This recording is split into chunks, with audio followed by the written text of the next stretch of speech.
pediatrics, dietitians, physiotherapist, diabetes, education, psychologist, social worker, osteopath. Osteopath होते कौन है वैसे?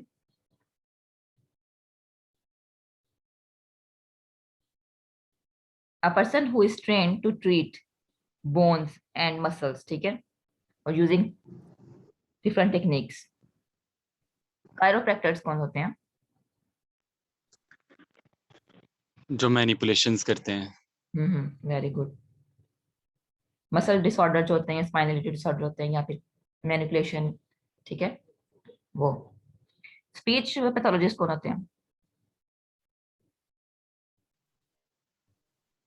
आप जो पैथोलॉजिस्ट स्पीच की पैथोलॉजी को ठीक करते हैं, स्पीच लैंग्वेज में जो थेरेपी। जो असल में स्पीच का डिसऑर्डर है वो किस वजह से है, ठीक है, क्या उसका जो है वो बैकग्राउंड है जिस वजह से उसको स्पीच में प्रॉब्लम आ रही है, ठीक है। मे बी हम ये नहीं सिर्फ कह सकते कि जिसके जो स्पीच वाले रिसेप्टर्स हैं, ठीक है, वो डिसऑर्डर में हैं, ठीक, या फिर ऐसा सिस्टम जो उसके माइंड में है जो स्पीच को मैनेज करता है, जरूरी नहीं वही डिसऑर्डर में हो। मे बी उसको हेयरिंग लॉस हो। जब बच्चा अगर हेयर ही नहीं, मतलब सुन नहीं सकेगा, तो वो किस तरह बोलने के लिए काबिल हो सकता है, ठीक है। तो आपने ये भी चेक करना है कि अगर कोई पेशेंट आपके पास आया है, ठीक है, तो वो नहीं बोल रहा, ठीक है, स्पीच डिसऑर्डर है उसको, तो ये भी चेक करेंगे कि इसको हेयरिंग डिसऑर्डर तो नहीं, कि हेयरिंग डिसऑर्डर की वजह से फर्दर वो स्पीचिंग में डिसऑर्डर्स को आ रहा है, ठीक है। ऑक्यूपेशनल थेरापिस्ट देखेंगे, एक्सरसाइज फिजियोलॉजिस्ट, कम्युनिटी नर्सिंग, ठीक है। आगे है प्लान ऑफ केयर। मैम, हाँ जी। हम में और एक्सरसाइज फिजियोलॉजिस्ट में क्या फर्क है? Exercise physiologist, yes ma'am.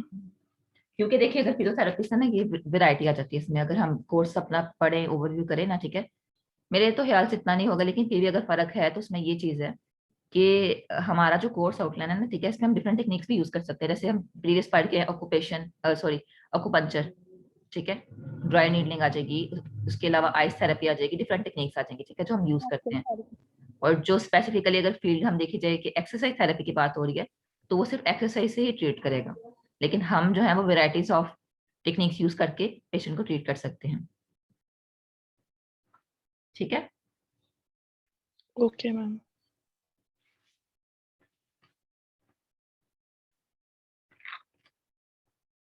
आगे पढ़े। अच्छा, plan of care. Plan of care में कौन कौन चीजें आ सकती हैं, बताएं जरा, लिखी हुई है सारी।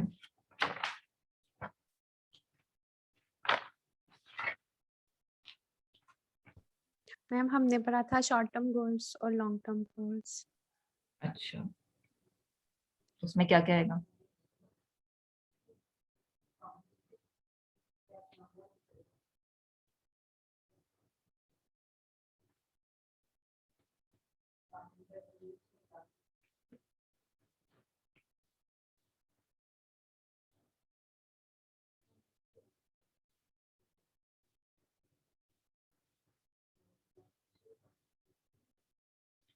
अच्छा, इसे प्रीवियस लेक्चर में किसी बच्चे ने ना मसल सोरनेस के बारे में थोड़ा सा क्वेश्चन किया था कि ये पैथोलॉजी है या फिजियोलॉजी, तो उसका थोड़ा सा क्लियर करूं कि पैथोफिजियोलॉजी ये मतलब जो अगर मसल में सोरनेस होगी, ठीक है, जो कि हम कह रहे हैं कि 24 से 48 आवर्स तक सही हो जाएगी, ठीक, तो इसको हम पैथोफिजियोलॉजी दोनों में ले जाएंगे। मतलब जब अभी एबनॉर्मेलिटी है तो वो पैथोलॉजी में आएगी, ठीक है, बाद में फिजियोलॉजी में चल जाएगी, मतलब पैथोफिजियोलॉजी हमने इसको नाम दे दिया, ठीक है। अब एक क्वेश्चन और था कि हिस्ट्री में हम रिलीजन के बारे में क्यों पूछते हैं, ये भी एक किसी कैंडिडेट ने क्वेश्चन किया था। बच्चों, हिस्ट्री में मजहब का पूछना क्यों जरूरी है?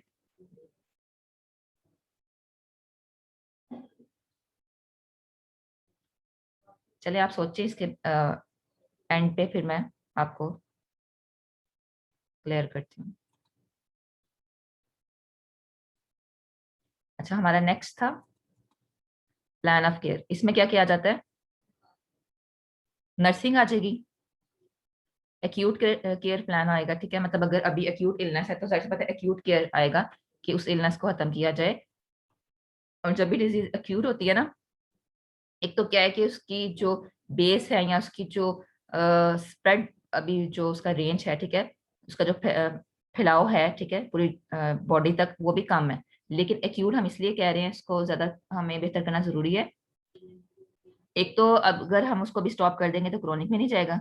नंबर टू, जो अभी अभी दर्द स्टार्ट होती है तो वो बहुत ज्यादा पेनफुल लगती है, ठीक है। With the passage of time जब वो क्रोनिक में चल जाती है तो हमें वो उस दर्द को बर्दाश्त करने की हमारे अंदर कैपेसिटी बिल्डअप हो जाती है, ठीक है। तो इसलिए एक्यूट केयर ज्यादा जरूरी है, क्योंकि इसमें पेन जो है वो नाकाबिले बर्दाश्त होती है, ठीक है। ऐसा होता है ना, जब शुरू में दर्द होती है तो हमें बहुत ज्यादा अजीब लगती है, ठीक है। लेकिन with the passage of time अगर वो एक्यूट टू क्रोनिक कन्वर्ट हो जाती है तो वो थोड़ी सी हमारे अंदर कैपेसिटी बिल्डअप हो जाती है। फार्मेसी ट्रीटमेंट प्लान, ठीक है, उसकी मेडिकेशन वगैरह भी देखेंगे। Out patient plan of care, मतलब इंडोर है या आउटडोर है, उसके अकॉर्डिंग हम उसका प्लान बना देंगे, ठीक है। मेडिकेशन भी वही चीज कह रहा है वो, ठीक है। डायबिटिक ट्रीटमेंट, अगर उसको शुगर है तो वो कर लेंगे। स्किल नर्सिंग फैसिलिटीज में क्या आएगा, वही इसकी डाइटरी को भी बेहतर किया जाएगा और फिजिकल थेरेपी ट्रीटमेंट भी इसमें आ जाएंगी, ठीक है। आगे होम हेल्थ में क्या क्या आएगा, फिजिकल थेरेपी भी इसकी अच्छी होनी चाहिए, और ऑक्यूपेशनल थेरेपी, मतलब जो उस काम कर रहा है, ठीक है, ऑक्यूपेशन जो उसका है उसके अकॉर्डिंग जो है उसकी एडजस्टमेंट होनी चाहिए। ये तो आप सबको पता ही है, ठीक है, कि वो चेयर, अगर वो कंप्यूटर में काम कर रहे तो उसकी चेयर कैसी होनी चाहिए, सीटिंग अरेंजमेंट कैसा होना चाहिए, ठीक है। नेक्स्ट कह रहा है risk factor for health conditions impairment. सबसे पहले वो कह रहे हैं सबसे ज्यादा रिस्क किसका हो सकता है, डाइटरी रिस्क, मतलब सबसे ज्यादा जो रिस्क है 24% है आउट ऑफ 100, तो वो कौन है, उसकी खुराक का, ठीक है, उसके फूड सप्लाई का किस तरह की है। जिस तरह का वो फूड खाएगा उस तरह की उसके बॉडी के अंदर हार्मोन्स सिक्रीट होंगे, और उसी तरह का उसका जो हेल्थ स्टेटस होगा। स्मोकिंग 70% जो है वो अफेक्ट करती है बॉडी को, ठीक है। आगे हाइपरटेंशन या हाई ब्लड प्रेशर 60%। उसके अलावा क्या कह रहा है, हाई बॉडी मैस इंडेक्स, ठीक है, बॉडी का जो मैस है वो कितना अफेक्ट करता है 13%, ठीक है। फिजिकल इनएक्टिविटी, अगर कोई काम नहीं कर रहा, बैठा हुआ, ठीक है, तो वो कितनी उसकी होगी 8%। उसके अलावा कह रहे हैं हाई ब्लड शुगर, अगर उसकी डायबिटिक की प्रॉब्लम है तो वो भी 8% है। उसके अलावा कह रहे हैं कोलेस्ट्रोल जो है वो 6% इफेक्ट करता है बॉडी को, और एम्बियंट एयर, अगर एयर पोल्यूशन की बात की जाए तो वो 4% इफेक्ट करती है बॉडी। अल्कोहल का अगर यूज करे तो 3%, और अगर ड्रग्स यूज करे, ठीक है, मे बी वो मेडिकेशन पर्पज के लिहाज से हो, तो वो 1% जो है बॉडी को इफेक्ट करेगी। सबसे ज्यादा इफेक्ट कौन सी चीज कर रही है बच्चों, कौन सी चीज कर रही है, 24% कौन कर रहा है, डायबिटीज। हाँ जी। डाइट। तो इसका मतलब अगर हमने पेशेंट को सही करना है या उसके साइन सिम्टम्स को बेहतर करना है, ठीक है, तो उसके लिए हम सबसे पहले क्या करें, डाइट को बेहतर करें। नंबर 2, अगर उसके, हाँ जी, वेरी गुड, अगर स्मोकिंग हैबिट है तो उसको भी हम बेहतर करें, क्योंकि वो 70% ओवरऑल हेल्थ में प्रॉब्लम कर रहा है। नंबर 3 क्या है, उसके बीपी को मेंटेन करें। बीपी मेंटेन हम नहीं करेंगे तो फर्दर हमारी जितनी भी उसको थेरेपी दे रही है वो कोई भी फायदा नहीं देगी, ठीक है। इसके अकॉर्डिंग आपने ट्रीटमेंट करना है पेशेंट का। नेक्स्ट है, दो उसने बताए हैं रिस्क फैक्टर और प्रोटेक्टिव फैक्टर्स, ठीक है। जो कि डिजीज को इंक्रीज करते हैं वो ये वाले हैं, जो डिक्रीज करते हैं या उससे प्रोटेक्शन देते हैं वो ये। स्मोकिंग से वो प्रॉब्लम ज्यादा हो सकती है, जो आप पीछे पढ़ के आए हैं। कितने परसेंट थी स्मोकिंग से, कितने परसेंट थी, 17%। हाँ जी, 17। Very good. बॉडी को 17% जो है वो स्मोकिंग इफेक्ट कर रही है। पुअर न्यूट्रिशन, ठीक है, न्यूट्रिशन भी इसके अच्छी ना हो तो वो भी क्या होगा, रिस्क फैक्टर होगा। न्यूट्रिशन का हमने कितना पढ़ा है बच्चों, डाइट का या न्यूट्रिशन का हमने कितना पढ़ा है, 24।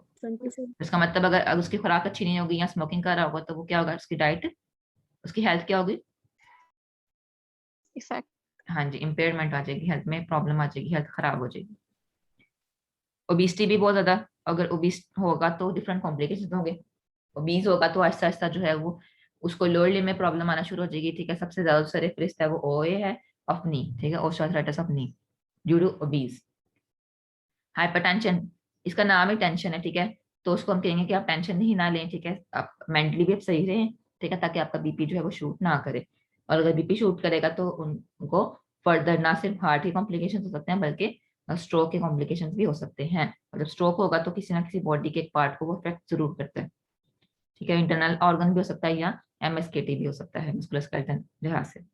हाई कोलेस्ट्रॉल, कोलेस्ट्रॉल होगा तो फिर क्या होगा, ओबेसिटी होगी तो हाइपरटेंशन भी हो सकता है, कोलेस्ट्रॉल भी होगा। अगर न्यूट्रिशन सप्लाई अच्छी नहीं होगी तो ये तीनों चीजें आ जाएंगी, ठीक है ना। स्मोकिंग करेगा तो फिर भी जाहिर सी बात है उसको ब्लड प्रेशर स्मोकिंग के लिहाज से भी हो सकता है ज्यादा। बाकी कह रहा है प्रोटेक्टिव में क्या आ जाएगा, एक्सरसाइज करेगा तो हेल्थ उसकी सही होगी, हेल्दी ईटिंग होगी, उसकी अच्छी खुराक होगी तो उसकी हेल्थ अच्छी होगी, वेट का वही चीजें, इस चीजों को कंट्रोल करता जाएगा तो वो बेहतर होता जाएगा। और मेडिकल स्क्रीनिंग, तो अपनी जो मेडिकल स्क्रीनिंग टाइम से कराएगा, ठीक है, क्योंकि अगर उसको टाइम से पता चल जाएगा कि मुझे ये प्रॉब्लम है तो वो उसी टाइम जो है वो ट्रीट हो जाएगी चीज, नहीं तो आहिस्ता आहिस्ता क्या होगा, with the passage of time spread हो जाएगी बॉडी के अंदर। 7th हमारा जो टॉपिक है वो है प्रेफर्ड इंटरवेंशन, बस 2-3 स्लाइड्स आगे। प्रेफर्ड इंटरवेंशन क्या होगा, intervention data are based on the superior efficacy, safety and evidence and when appropriate affordability. अच्छा, ये कह रहा है कि किसके बेस पे होना चाहिए, कि हमें सबसे पहले हमारा सुपीरियर, हमारा कंसर्न क्या है, ठीक है, हमें सेफ्टी, वो चीज अगर हम उसको ट्रीट कर रहे हैं उसके लिए सेफ है कि नहीं है, एफिकेसी उसकी कितनी है, इससे पहले प्रीवियस रिसर्च हो चुकी है कि नहीं हुई, उसमें पेशेंट को कितना फायदा होगा, ठीक है, हमारी रिसर्चेज पे भी थोड़ा सा फोकस होना चाहिए। अगर हम किसी पेशेंट को किसी डिजीज का ट्रीटमेंट दे रहे हैं तो हमने प्रीवियस रिसर्चेज भी देखने हैं, अगर ऐसा ट्रीटमेंट देंगे तो इसके एडवांटेजेस क्या होंगे और डिसएडवांटेजेस क्या होंगे। डिसएडवांटेजेस का भी हमें जरूर पता होना चाहिए, क्योंकि कुछ ट्रीटमेंट से पेशेंट को क्या हो सकता है, अगर हम फॉर एग्जांपल हम नेक पे कर रहे हैं तो कुछ ट्रीटमेंट से उसको अचानक चक्कर भी आ सकते हैं, ठीक है, तो उसके अकॉर्डिंग हमें उसकी सेफ्टी का भी ध्यान रखना है। अगर हमने डिसएडवांटेजेस भी इसके देखे होंगे तो हम इतना जल्दी घबराएंगे नहीं, ठीक है, कि क्या हो गया। और कुछ हमारी टेक्निक्स ऐसी होती हैं जो फिजियोथेरेपिस्ट के लिहाज से, कि हम उसको स्ट्रेचिंग देते हैं तो पेशेंट समझ रहा होता है कि उसको पेन हो रही है, जिससे मैं प्रीवियस लेक्चर में बता चुकी हूँ, लेकिन असल में पेन नहीं हो रही थी, उसको क्या हो रहा था, खिंचाव आ रहा होता है, और वो समझ रहा है मुझे पेन हो रही होती है, और वो कहता है नहीं नहीं बस बस कर दे, मुझे दर्द हो रही। तो इस चीज को कंफ्यूज नहीं करना, पेशेंट को तो नहीं समझ आएगी लेकिन आपको तो पता होगा ना कि पेन और स्ट्रेचिंग में थोड़ा सा फर्क है, ठीक है। तो उससे पूछना कि दोबारा से चेक करें, मैं आपको दोबारा से स्ट्रेच देता हूँ तो देखें कि आपको दर्द हो रही है, ठीक है, यहाँ खिंचाव आ रहा है, ठीक है, तो वो फिर दोबारा से जब वो करेगा तो कहेगा नहीं नहीं खिंचाव आ रहा है, क्योंकि अगर दर्द होगी तो वो तो कॉन्स्टेंटली जो है वो कॉन्टिन्यूसली जो है कुछ मिनट्स के लिए रहेगी, कांस्टेंट रहेगी, लेकिन अगर खिंचाव होगा तो जैसे ही आप रिलीज करेंगे स्ट्रेच तो वो खिंचाव खत्म हो जाएगा, इसका मतलब वो खिंचाव था, पेन नहीं थी, ठीक है। और अगर पेन होगी तो अपने ट्रीटमेंट को स्किप कर दें, अगर खिंचाव है तो ट्रीटमेंट को कंटिन्यू रखें। रिड्यूस द डिफिकल्टी और कम्प्लेक्सिटी ऑफ अ टास्क, मतलब जो भी टास्क कर रहे हैं उसको जो कॉम्प्लिकेशन चीजें हैं उसको आप बेहतर करें। वैसे पता है, अगर उसकी पेन को सबसे पहले मैनेज करेंगे, अगर पेन को मैनेज नहीं करेंगे तो वो आपको ट्रीटमेंट नहीं करने देगा, ठीक है। रिड्यूस इन्वायरमेंटल पोल्यूटेंट्स, इन्वायरमेंट को भी क्लीन करें। प्रोवाइड ट्रांजिशन वार्निंग्स वगैरह भी दें, उस तरह के टास्क उसको दें, या उस तरह के उसको थेरेपिस्ट दें ताकि वो अपनी जो एक्टिविटी है इजी एक्टिविटी परफॉर्म कर सके। अल्टरनेटिव मैम ये इंटरवेंशन, सेकंड पॉइंट रिपीट कर दें ये वाला कि हम फिजियोथेरेपिस्ट एनवायरमेंटल पोल्यूटेंट्स को किस तरह से काम कर सकते हैं। एनवायरमेंट पोल्यूटेंट्स को, अच्छा ठीक है, डिफरेंट टेक्निक्स, कौन बच्चा बताएगा इसके बारे में, सोचे थोड़ा सा।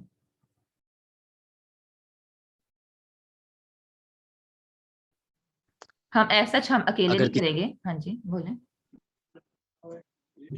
इन्वायरमेंटल पोल्यूशन को कम करना है ना, हाँ जी, अगर हम लोग पेशेंट की बात करें तो उसके घर में अगर कलीन्स वगैरह हैं, तो हम लोग कहेंगे उस कलीन को खत्म करें या उसको रेगुलरली ड्राई वो करें, क्लीनर करें किया करें, इस वजह से भी कम हो सकता ठीक, वेरी गुड। उसके अलावा देखिए यहाँ पे सिर्फ फिजियोथेरेपिस्ट की बात नहीं आएगी, यहाँ पे बाकी भी हेल्थ केयर प्रोवाइडर्स हैं, वो भी साथ मिलकर काम करेंगे, ठीक है। सबसे पहले जिस तरह अभी आपने बताया, बहुत जबरदस्त बात की है कि जब उसका जो इन्वायरमेंट है ना, ठीक है, जहाँ पे वो रह रहा है डेली बेसिस पे, क्योंकि वो पेशेंट है, उसकी एक्टिविटी ऑफ डेली लाइफ कम है, सोशली इंटेक्ट जो है उसका इन्वायरमेंट के साथ भी बहुत कम है, क्योंकि उसने ज्यादा टाइम कहाँ पे स्पेंड करना है, घर में, ठीक है। तो जो उसका एरिया है जहाँ पे वो बेड रेस्ट कर रहा है या फिर वो स्टे कर रहा है जिस रूम में, उसको आपको क्या करें, उसके एनवायरनमेंट को क्लीन कर दें, ठीक है। एयर फ्रेशनर जो मिलते हैं, ठीक है, रूम फ्रेशनर जो होते हैं उसको आप यूज कर सकते हैं, नंबर 1। नंबर 2 यही कि आप उसको ड्राई क्लीन कर सकते हैं, उस रूम को क्लीन कर सकते हैं, ठीक है। और उसके अलावा जो है अ, आप देखें वहां पे कोई स्मोकिंग वगैरह घर में अगर कोई कर रहा है तो उसको कहें कि उससे थोड़ा सा दूर है, यहाँ पे स्मोकिंग ना ही करें, ठीक है। उसके अलावा आप किस तरह कर सकते हैं, आप डिफरेंट, अगर हम, ये तो स्मॉल लेवल में हुआ ना कि घर के लिहाज से हम कर सकते हैं, अगर हम बड़े पैमाने पे देखें, ठीक है, तो उसमें हम कैसे करेंगे, डिफरेंट हम वर्कशॉप्स इसके लिए इंट्रोड्यूस करवाएंगे with the other health care provider, ठीक है। उसके अलावा हम डिफरेंट न्यूज़पेपर्स में हम ऐड दे सकते हैं कि इस तरह करें, ठीक है, मतलब ये अगर लार्ज लेवल की बात हो। उसके अलावा हम मतलब हेल्थ केयर प्रोवाइडर के साथ मिलकर, या फिर उस पेशेंट को भी हम कहेंगे जिसका ट्रीटमेंट है कि आप भी अगर हमारी हेल्प करेंगे तो फिर ही आप जो है वो ज्यादा बेहतर तरीके से सही हो सकते हैं। उसके अलावा हम एड्स दे सकते हैं जो है वो इंटरनेट में, ठीक है, समझ आ गई? तो डिफरेंट टेक्निक्स आप यूज कर सकते हैं डिफरेंट सोल्यूशन के लिए। Yes ma'am. अच्छा, अल्टरनेटिव मेडिसिन में क्या आएगा?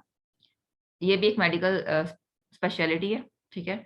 Alternative medicine is an practice that aims to achieve the healing effect of medicine, but which lacks biological plausibility and it's untestable or proven in, मतलब कह रहे हैं कि देखिए जो हम स्पेसिफिकली जो उसके लिए प्रेफर्ड इंटरवेंशन में था कि हमने किस चीज को सही करना है, सबसे पहले हमारा फर्स्ट कंसर्न किस चीज के साथ होगा उसको हम कहेंगे प्रेफर्ड, ठीक है ना।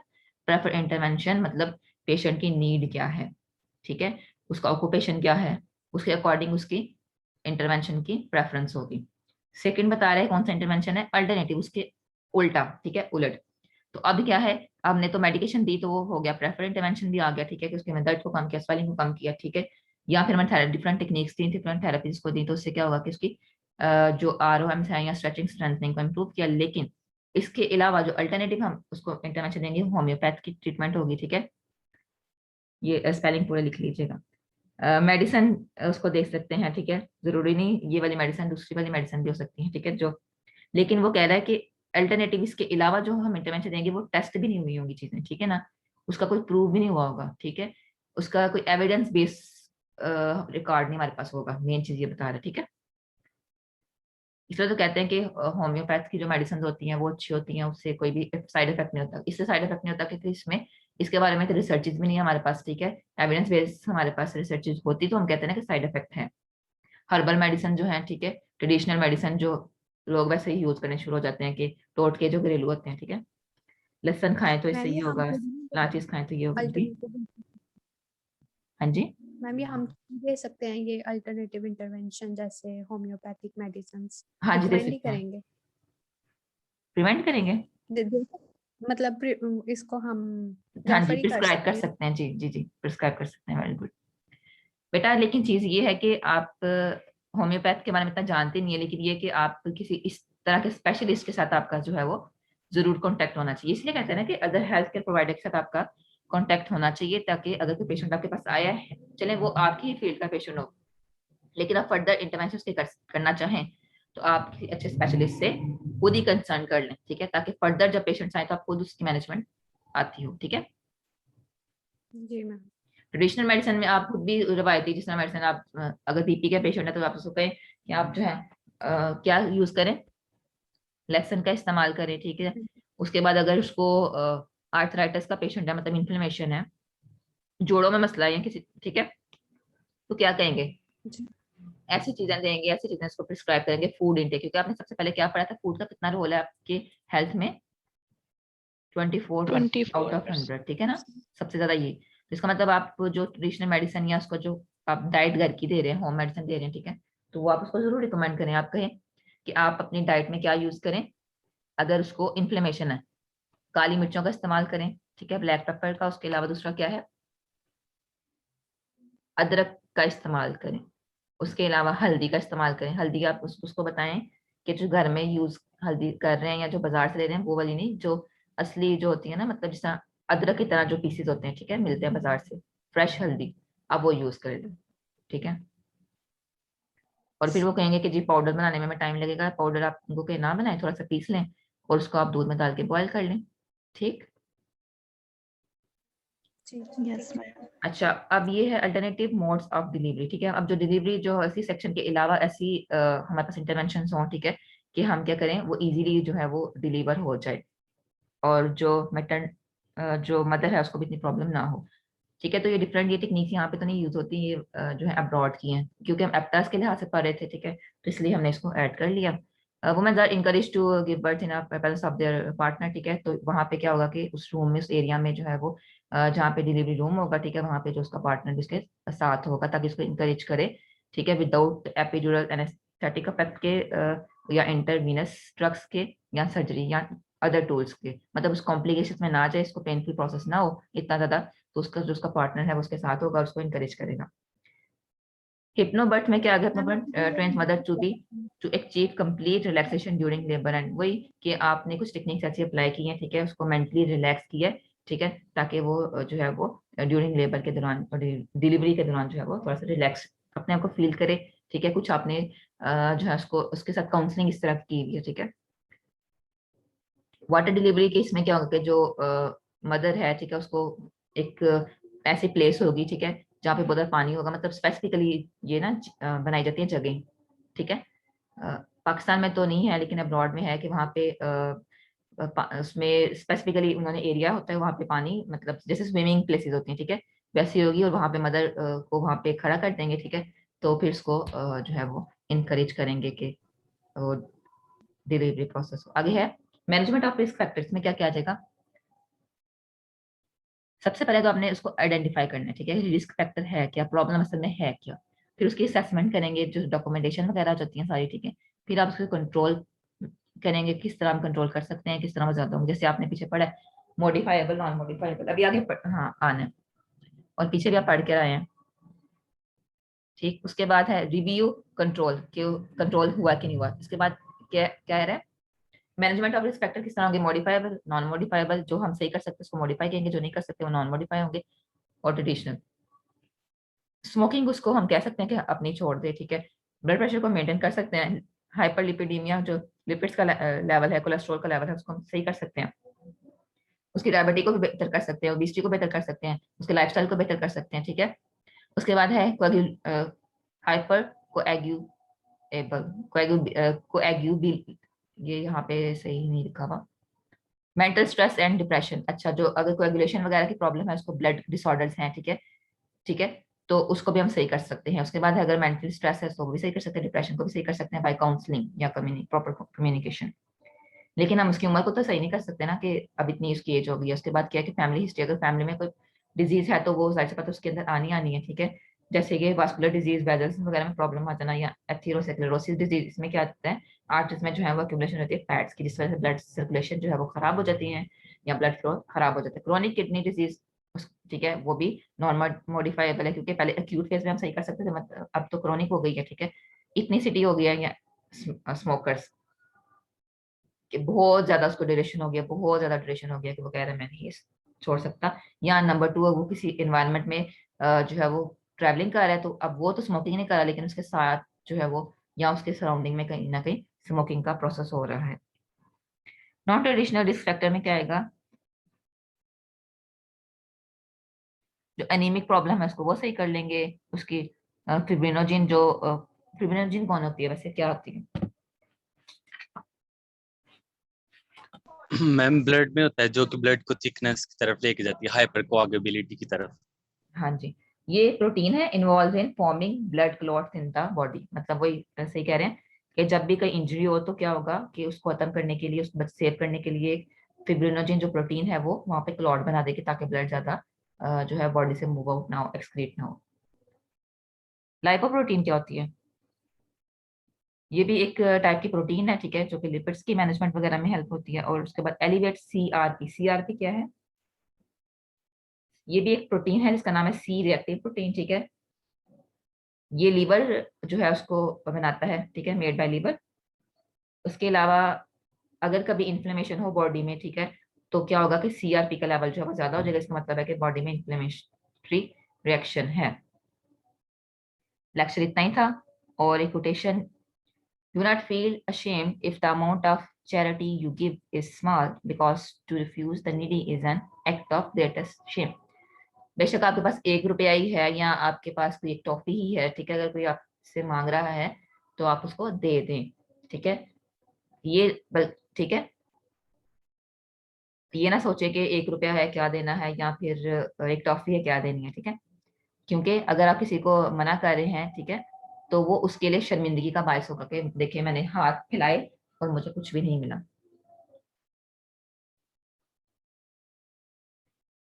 ठीक है। अगर हम ये बात करें कि जो बाहर मांगने वाले हैं, ठीक है, गदागरी जिसको कह रहे हैं, तो वो तो उनको नहीं देना चाहिए, ठीक है। तो ये चीज नहीं है। अगर आप जो मुस्तहिक हैं उसको, आपको तो नहीं पता कौन मुस्तहिक है कौन नहीं मुस्तहिक, ठीक है, अगर जो मुस्तहिक नहीं है आप उसको भी दे रहे हैं, ठीक है, तो अल्लाह ताला आपको वो अता करेंगे जिसके आप मुस्तहिक नहीं हैं। समझ आ गई है? तो इसलिए ये देखे नहीं करना Yes, चाहिए ma'am. मुस्तहिक है कि नहीं है, बल्कि आपसे कोई भी मांग रहा है तो आप उसको दे दें, चाहे वो 1 रुपया या 1 टॉफी क्यों ना हो। अच्छा जी बच्चों, जज़ाकल्लाह for listening, may Allah bless you. अभी खत्म नहीं हुआ, सेकंड Thank लेक्चर you. करना था। जो लास्ट में स्किप किया था ना, ब्रेक ले लें आप 2 मिनट की, तो वो बस वो थोड़ी सी स्लाइड्स रह गई हैं, बस वो कर लेते हैं, ठीक है। वो मैम फ्राइडे